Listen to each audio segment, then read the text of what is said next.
మొన్న రాత్రి sub collector ఆఫీసులో రికార్డుల దహనం కేసులో పోలీస్ విచారణలో చాలా స్పష్టమైనటువంటి విషయాలు బయట వస్తున్నాయి.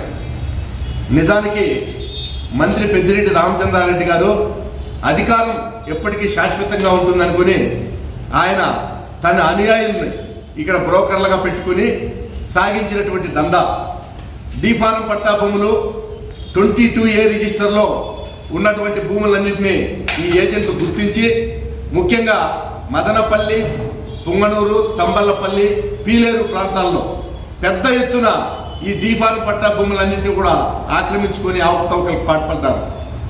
ఈ డీఫారం పట్టా భూములు పేద ప్రజలకు ఇచ్చినటువంటి ఈ భూముల్ని తక్కువ రేట్లకు కొని ప్రభుత్వం అధికారంలో ఉంది కాబట్టి సబ్ కలెక్టర్ ఆఫీసులో అధికారులను మెయింటైన్ చేయడం ద్వారా వాటిని సెటిల్మెంట్గా మార్చి ఎక్కువ రేటుకు విక్రయించే పద్ధతికి తెరలేపారు. దీని వలన వందలాది కోట్ల రూపాయలు దందా జరిగింది.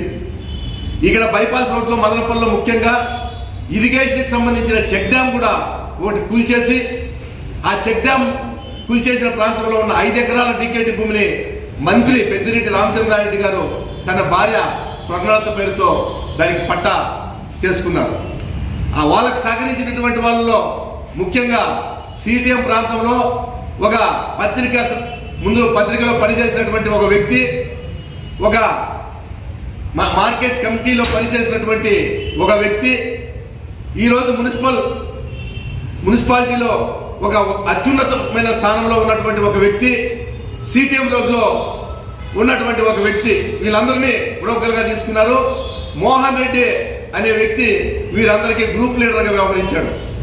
మోహన్ రెడ్డి వద్ద ఈరోజు మాధవరెడ్డి వద్ద 3 సంచుల దస్తావేజులు దొరికాయి.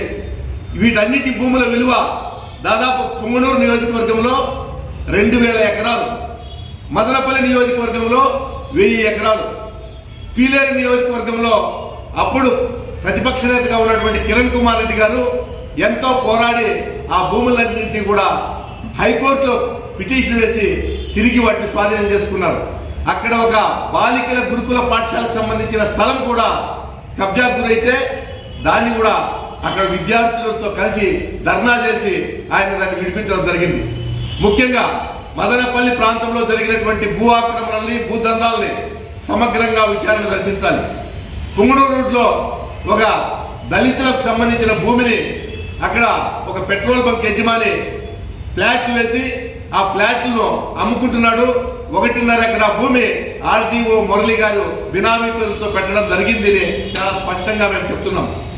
అదేవిధంగా ఆర్డీఓ మురళి గారికి హార్స్లీస్లో ఒక గెస్ట్ హౌస్ సొంతంగా ఉంది.